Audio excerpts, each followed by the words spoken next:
मान खटाव विधानसभा मतदारसंघात मोठी चुरस आहे। मात्र खऱ्या अर्थानं या मतदारसंघात अनेक तरुण चेहरेसुद्धा या निवडणुकीच्या रिंगणात येणार आहेत। असंच एक नाव आणि चर्चेतलं नाव ते म्हणजेच महेश खर्चे। जांभुळणे गावचे सुपुत्र आहेत हे। नमस्कार नमस्ते। महेश सर, खरं तर तुमचं स्वागत आहे आमच्या महाराष्ट्र लाईव्हमध्ये। नमस्ते। निवडणूक लढवण्याचा निर्णय घेतला का? नाही, मुळात कसं आहे, निवडणुका लढवणं जे लोकशाहीतला हा एक महत्त्वाचा भाग असतो। परंतु गेले काही दिवसापासून आम्ही मान खटाव लोकसंवाद 2024 हे अभियान राबवतोय। मी, माझे मित्र डॉक्टर प्रसाद ओंबासे आणि बाळराजे विरकर। तर या माध्यमातून आम्ही लोकांशी बोलतोय वेगवेगळ्या क्षेत्रातल्या, की इथं खरंच बाबा 78 स्वातंत्र्याच्या 78 वर्षानंतरसुद्धा पाण्याचा प्रश्न सुटला आहे का नाही सुटला बाबा, किंवा त्याच प्रश्नावरती जवळपास आमची 5वी पिढी आहे, त्याच प्रश्नावरती आम्ही त्या निवडणुका लढवतोय, आम्ही बघतोय, त्यांना मतं देतोय, निवडून देतोय, तरी पण आमचा पाणी प्रश्न तसाच आहे। मग फक्त पाणी हाच फक्त आमच्या विकासाचा मुद्दा आहे का? त्याच्यापेक्षा आणखी काय विकासाचे मुद्दे आहेत किंवा विकासाची प्रक्रिया आहे ते लोकांना पण कळावी आणि लोकांच्यातून त्या विकासाच्या प्रक्रियेच्या संदर्भातल्या ज्या संकल्पना आहेत त्या याव्यात। याच्या अनुषंगाने आम्ही मान खटाव लोकसंवाद अभियान गेले महिनाभर राबवतोय। आम्ही जवळपास 80% गावामध्ये मान खटावमधल्या या माध्यमातून पोहोचलोय। आमचा रथ गेला, आमची पत्रकं पोहोचलेत। आम्ही वेगवेगळ्या क्षेत्रात काम करणाऱ्या, म्हणजे शेतीत असतील, मातीत असतील, पाण्यात काम करणारे असतील, आरोग्यात काम करणारे असतील, शिक्षणात काम करणारे असतील, सामाजिक क्षेत्रात काम करणारे असतील, जलसंधारणात काम करणारे असतील, विद्यार्थ्यांसाठी काम करणारे असतील, या सगळ्या क्षेत्रातल्या लोकांशी आम्ही बोलतोय। ही प्रक्रिया न संपणारी आहे, विकास किंवा संवाद ही।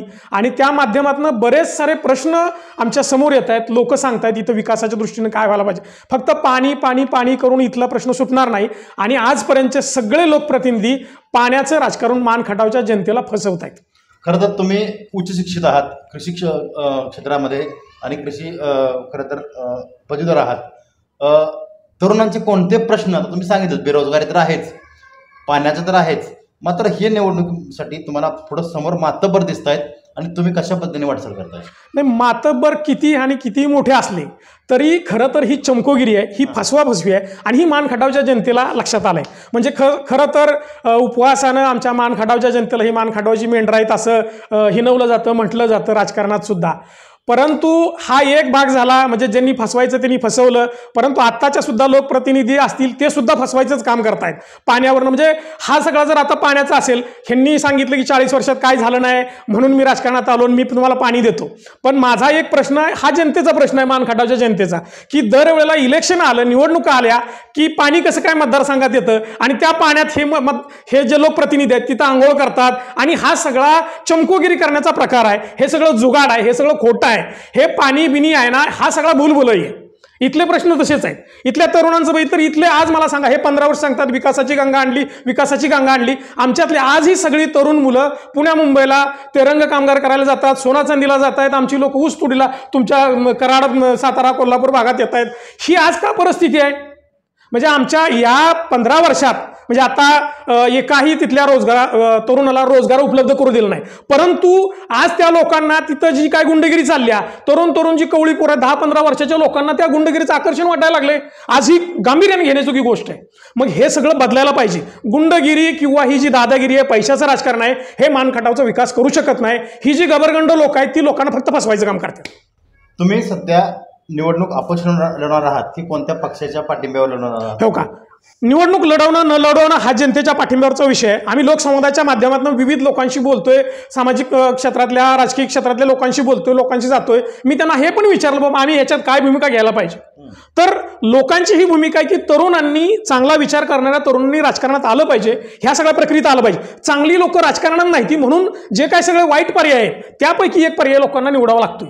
म्हणून आमचा हा प्रयत्नच असेल की एक तरुण, चांगला अभ्यास असणारा आणि चांगल्या मार्गाला नेणारा, कुठल्याही व्यसनाला, कुठलं दारूचं राजकारण न करणारा, ढाब्याचं राजकारण न करणारा, पैशाचं राजकारण न करणारा तरुण आणि इथल्या तरुणाला, इथल्या सगळ्या वडीलधाऱ्या मंडळींना, इथल्या शेतीला, मातीला, पाण्याला न्याय देणारा, त्या मातीचा, पाण्याचा अभ्यास असणारा, इथल्या शेतकऱ्यांचा अभ्यास असणारा, किंवा इथल्या तरुणांच्या नेमके प्रश्न काय आहेत या सगळ्या प्रश्नांना पुढे घेऊन जाणारा आणि त्यांची सोडवणूक करणारा सर्वसामान्यांचा उमेदवार म्हणून आम्हाला ह्याच्यात ह्या निवडणुकीच्या अनुषंगानं लोकांनी पुढं जावं असं लोक आम्हाला सांगतायत आणि त्या पद्धतीने आम्ही गांभीर्याने विचार करतोय। गेली 15 वर्ष जयकुमार गोरे नेतृत्व करतायत, अनेक रोष आहे त्यांच्या मनात। नक्की तुम्ही आता लोकांशी संपर्क साधल्यावर नक्की लोकांचं काय म्हणाल?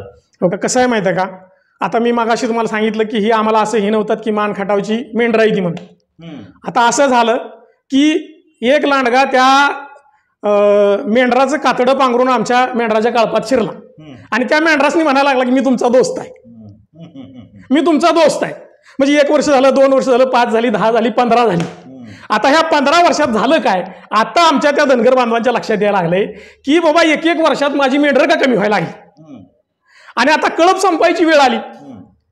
म्हणजे ह्या लांडग्यानं ह्या कळपात शिरून मेंढरांचा मी दोस्त आहे बाबा त्या मेंढ्यासनी बोलवून, परंतु हा कळप संपवायचं काम केलंय ना. आता इथल्या ह्या जनतेच्या हे लक्षात आलंय की हा कातडं पांघरलेला, मेंढराचं कातडं पांघरलेला ह्यातला तो लांडगा कोण आहे. आणि जनता ती ओळखल्याने या वेळेला मात्र जनता आता कुठल्याही भूलतापाला बळी पडणार नाही. ह्यांच्या ह्या भूलभुलयाला किंवा ह्या चमकोगिरीला, हे चमकोगिरी करण्यात तर अतिशय माहीर आहे. म्हणजे अगदी आपण बघितलं हा पाण्याचा प्रश्न असेल का नाही की दरवेळेला पाणी येतं आणि त्या पाण्यात हे आंघोळ करतात. पाणी नेमकं इलेक्शनच्या अगोदर काय येतं, मागं हा एक प्रकार झाला होता ज्या वेळेला माजी एक मुख्यमंत्री त्यांच्या खूप जवळचे म्हणजे गेले 15 वर्ष हे सत्तेत आहेत आणि त्या सत्तेतले 10 वर्ष हे महाराष्ट्राच्या सत्ता केंद्राच्या म्हणजे मुख्यमंत्री असो उपमुख्यमंत्री असो त्यांच्या हे अत्यंत जवळ आहे.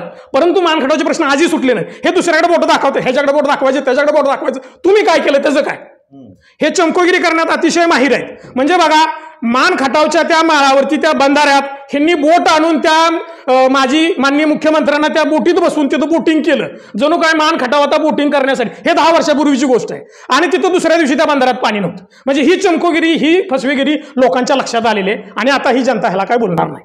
तुमचं निवडणूक निकालाचं विजन कसं असेल, काय नक्की मुद्दे असतील, कोणासाठी काय करणार आहात तुम्ही? आता आम्ही वेगवेगळ्या लोकसंवादाच्या माध्यमातून वेगवेगळ्या लोकांशी बोलतोय. ह्याच्यात विद्यार्थ्यांचे प्रश्न समोर येत आहेत. विद्यार्थ्यांचे अतिशय बेसिक प्रश्न आहेत. आमच्या भागातल्या ज्या काय माता भगिनी आहेत, आमच्या बहिणी आहेत, त्या कॉलेजला जाते त्या. आमच्याकडे कॉलेजच नाही, 2-3 कॉलेज आहेत. ती 50 किलोमीटरवरनं सकाळी जायचं. आमच्यातल्या काही भगिनी सायकलवरती जातात. बऱ्याचशा मुलींचं शिक्षण कॉलेज लांब आहे म्हणून बंद पडले. आज हे 21व्या शतकात आम्हाला भूषणावं आहे का? आहे का? नाहीये. ह्यांनी 1500 रुपयाची लाडकी बहीण आणली. लाडकी बहीण आणली पण तिला सन्मान द्यायचं, तिचं संरक्षण करायचं काहीच नाही. आमच्या जर एका भगिनीचं शिक्षण तिला ते कॉलेज लांब आहे म्हणून जर बंद पडत असेल तर त्या 1500 रुपयाचा उपयोग काय? तुम्ही गुलाम बनवताय हो. आमच्या त्या माता भगिनींना ती महिन्याला 10,000 कसं कमवल तिच्या कष्टावरती. आमची माणसं कष्टाळू, मान खटावची माणसं कष्टाळू आहेत. ती आज तुम्ही ऐकलं असेल मराठवाड्यात आत्महत्या होत्यात, विदर्भात आत्महत्या होत्यात, पाणी नाही, दुष्काळ आहे म्हणून. मान खटाव आजपर्यंत कायम दुष्काळ आहे आणि रेकॉर्डवरती आमच्यात सगळ्यात कमी जास्त पाऊस पडतो. तरीही मान खटावमधल्या एकाही माणसानं पाणी नाही म्हणून आत्महत्या केली नाही. एवढी माणसं आमची चिवट आहेत. बरोबर. असं असताना बाबा ही सगळं भूलभुलया आणि ही बनवेगिरी करून आता ही बनवेगिरी चालणार नाही. विद्यार्थ्यांचे प्रश्न मला सांगा. आज भरतीचा प्रश्न आहे, आज आरक्षणाचा प्रश्न आहे, शिक्षणाचा प्रश्न. मला एक मुलगा भेटला साहेब, 12वीला तो मुलगा आहे, त्याला आई वडील नाहीत, त्याच्याकडे पैसे नाहीत म्हणून त्याचं शिक्षण थांबलं. यांच्यासाठी कोण काम करणार हो?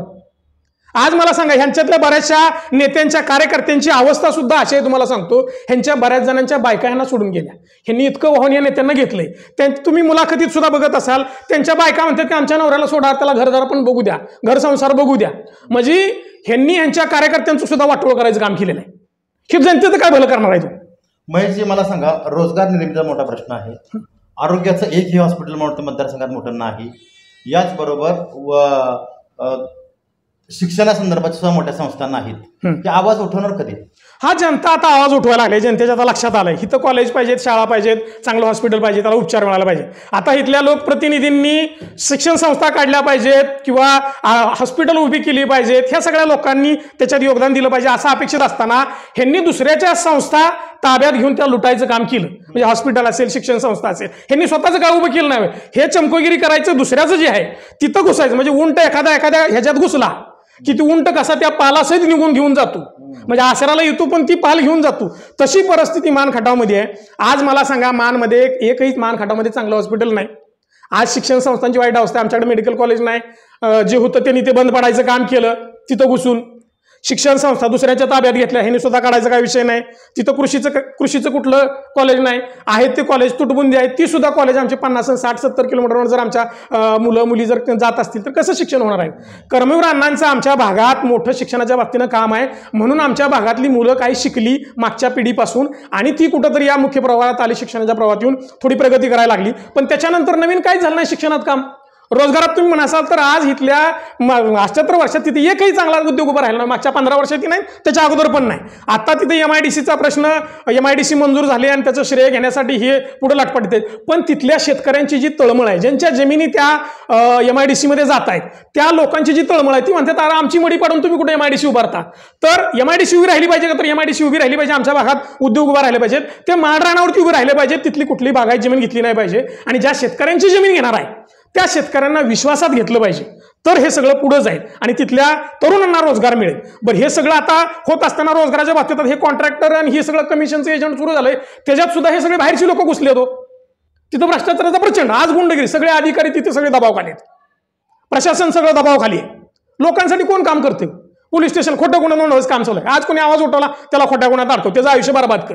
हे राजकारण नाही, हे विकासाच्या दृष्टीने घेऊन जाणार अजिबात राजकारण नाही. आणि मान खटावच्या जनतेनं आता ही पुरतं ओळखलेलं आहे. ही सगळी जी काय माणसं आहेत ही सगळी फसवागिरी करतात, ही सगळी पैसेवाली आहेत. आता पैसे वाटून तुमचा स्वाभिमान घाण टाक, हे स्वाभिमानाची भाषा करतात आणि लोकांना विकत घेतात, पैसे वाटतात, दारू वाटतात, मटणं खायला घालतात. जर तुम्ही एवढा विकास केलाय तर तुम्हाला पैसे वाटायची काय गरज येते? आता एक जण म्हणतो मी 100 कोटी वाटणार आहे, दुसरा म्हणतो मी 3000 कोटी वाटणार आहे, तिसरा म्हणतो मी काय मी चिचुक्याचं पोती घेऊन बसलोय का? आता मान खटाव मतदारसंघ आमचा बदनाम होतो. म्हणजे इथं फक्त पैशावर मतदान होतं का? हा मान खटांची जनता साहेब, तुमच्या पैशाला कोण खातं? तुम्ही लोकांसाठी काम केलं असतं, तुम्हाला पैसे वाटायची काय गरज होती? तुम्हाला मटण दारू द्यायची काय गरज होती? मान खटावची जनता स्वाभिमान ती कष्ट करून खाते, जगते, त्याला स्वाभिमानानं त्याची भाकरी मिळाली पाहिजे आणि ती भाकरी मिळण्याची व्यवस्था पाहिजे. तुमची मटण दारून पैसा अजिबात नको आहे, ती तुमच्यापास ठेवा. आणि तुम्ही वाटताय तुम्ही कुठं घाम गाळायला गेला होता? तुम्ही घाम गाळायला कुठे गेला होता? तुम्ही हे सगळं लुपाडून लोकांच्या मुंड्या मुरगाळून आणलेलं आहे. त्यामुळं हे आम्हाला नको, हे पापाची कमाई ह्या मान खटाव जनतेला नकोच आहे. ती आमचं पोट दुखी करेल, आमच्या पोटात दुखलं. तुमची बाप आमच्या पोटात नको आहेत. बरोबर आहे. खरं तर शेवटचा प्रश्न, तुम्ही खटाव मानच्या जनतेला, तरुण पिढीला, महिलांना काय आव्हान कराल? मी या माध्यमातून, आपल्या माध्यमातून मान खटावच्या सर्व जनतेला, त्याच्यात तरुण आहेत, तरुणी आहेत, विद्यार्थी आहेत, विद्यार्थिनी आहेत, माझे वडीलधारी मंडळी आहेत, माझ्या माता भगिनी आहेत, या सगळ्यांना सांगतो की तुम्ही आता येणाऱ्या निवडणुकीमध्ये सुज्ञपणानं मतदान केलं पाहिजे. एक चांगला सुसंस्कृत, तुमचे प्रश्न मांडणारा, तुमचे प्रश्न जाणणारा, तुमच्यातला, तुमच्या गरीब, तुमच्यासारखा. मी कृषी पदवीधर आहे. मी आज गेलो की रात्रभर दारं धरतो. मी त्यांच्यातला आहे. मला तिथले प्रश्न माहित आहेत, त्या मातीचे प्रश्न, त्या पाण्याचे, त्या मायमाऊलीचे, त्या भगिनींचे मला प्रश्न माहित आहेत. आज आमच्या शेतकऱ्यांना लोड शेडिंग आहे, त्याला लाईट मिळणार. तिथं MSEBनं तिथं बरीचशी सबस्टेशन केली पाहिजे, DP केली पाहिजेत. जी पाणी येत आहे त्या पाण्याचं सुद्धा ही मालक होत्यात. म्हणजे बघा, मधल्या गावाला पाणी मिळत नाही, मागच्या पुढच्या मिळते. म्हणजे हे आमचे जे लोकप्रतिनिधी आहेत ते म्हणतात की ह्या गावानं मला मतं कमी दिलेत म्हणून मी ह्यांना पाणी देणार नाही. ही कुठली दादागिरी आहे? तुम्ही जर लोकप्रतिनिधी आहे तर तुम्ही अख्ख्या सगळ्या जनतेचे, एकदा निवडून आला की तुम्ही सगळ्या जनतेचे लोकप्रतिनिधी आहेत. पण तुम्ही तिथल्या पाण्याचा मालक खूप आहे, तुम्ही मान खटाव जनतेचा मालक खूप आहे. तुम्हाला हे मालक होता येणार नाही. तुम्ही जनतेचे सेवक आहेत. जनतेचे सेवक म्हणून तुम्ही 15 वर्ष वागला नाही. तुम्ही दादागिरी करताय, गुंडगिरी करताय, ह्याला बघतो त्याला बघतो. ही कुठली महाराष्ट्राची पद्धत आहे? महाराष्ट्रात असं कधी काय झालेलं नाही. ह्याला बघून आणि त्याला बघून होणार नाही. तुम्हाला तुमचे प्रश्न एकमेकाला बघावं लागतील. तुम्हाला आम्हाला एकमेकांचे प्रश्न जाणून घ्यावे लागतील आणि ते प्रश्नांची सोडवणूक आपणच करावं लागेल. त्यासाठी आपल्यातला सर्वसामान्यांचा उमेदवार, सर्वसामान्यांची, तुमची चटणी भाकरी खाऊन, माझी चटणी भाकरी माझ्या घरी येऊन तुम्ही खाऊन, अशा पद्धतीनं स्वाभिमानाने ही निवडणूक लढवावी लागेल. आणि ही जनतेनं निवडणूक यावेळेला हातात घेतलेली आहे. आणि ही सगळी जी कोणी मातबर आहे, तिची स्वतःला मातबर समजलेली, ही सगळी लोकांच्या मुंड्या पिरगाळून सगळं काय 2 नंबरचा पैसा घेऊन ही सगळं पापायची कमाई इथं वाटायला आले. ह्या सगळ्यांना आता मान खटावची जनता ह्यांना पाणी पाजणार आणि खऱ्या अर्थानं सामान्यातला उमेदवार निवडून आणून मान खटावच्या जनतेला खरं पाणी देणार, न फसवता. म्हणजे विद्यार्थ्यांसाठी काय तुमची भूमिका दिली? विद्यार्थ्यांसाठी आमच्या भागात बघा, ललिता बाबर ऑलिम्पिक पर्यंत गेली, पण त्याच्यानंतर दुसरी ललिता बाबर घडली नाही. आमच्याकडं महाराष्ट्र केसरीपर्यंत, महाराष्ट्र उपकेसरीपर्यंत तिथंपर्यंत खेळणारे पैलवान गेले. आमचे लोकप्रतिनिधी हे स्वतः पैलवान आहेत. पण या 15 वर्षात मान खटावमध्ये एक सुद्धा तालीम घडली नाही. आमची भूमिका या पाठीमागची आहे, मान खटावमध्ये आंतरराष्ट्रीय दर्जाचे क्रीडा संकुल, क्रीडा प्रबोधिनी उभा राहिली पाहिजे. त्याच्यासाठी आम्ही जाणीवपूर्वक प्रयत्न करणार आहे. जे विद्यार्थी आहेत, आज मी स्वतः कृषी पदवीधर आहे. आमची कृषीतली सगळी मुलं, ॲग्रीची मुलं सगळी स्पर्धा परीक्षेच्या माध्यमातून वेगवेगळ्या क्षेत्रात जात आहेत. जे राहुरीला ज्या पद्धतीनं तिथं विद्यार्थी स्पर्धा परीक्षेचा अभ्यास करतात आणि त्याच्यात यश प्राप्त करतात, तशा पद्धतीचं राहुरी कृषी विद्यापीठाच्या धर्तीवरती मान खटावमध्ये आम्ही मानदेशी स्पर्धा परीक्षा केंद्र निर्माण करून तिथून आम्ही या मान खटावच्या दुष्काळी जनतेतनं जास्तीत जास्त अधिकारी कशी निर्माण होतील त्याच्यासाठी त्यांना पोषक वातावरण निर्माण करून देणार आहे.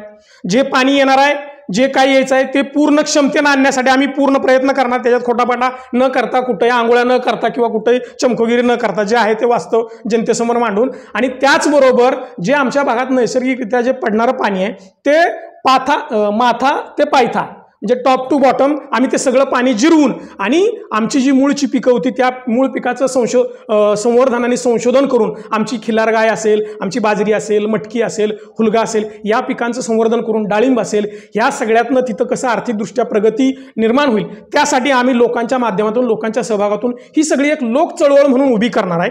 आणि त्याचबरोबर इथल्या तरुणांच्या हाताला म्हणजे दुग्ध व्यवसायाच्या माध्यमातून असेल, MIDCच्या माध्यमातून असेल, छोटे छोटे उद्योग, आणि त्या तरुणांना स्वतःचे उद्योग कसे उभा करता येतील, तो कोणाकडे नोकरी न मागतात तो 4, 5, 10 जणांना नोकरी कसा देईल, त्याचा छोटा व्यवसाय कसा उभा करेल, त्याच्यासाठी त्याला ताकद देऊन तो कसा उभा राहील, म्हणजे तो दुसऱ्या 20 लोकांना उभा करेल. आणि आमच्या माय भगिनींना कसं आम्हाला ते 1500 रुपयावरती आम्हाला ही गुलामगिरी 78 वर्षानंतर जर आम्हाला त्या 1500 रुपयाचा आहे, हे निवडणुकीसाठी हा सगळा जालजम आहे.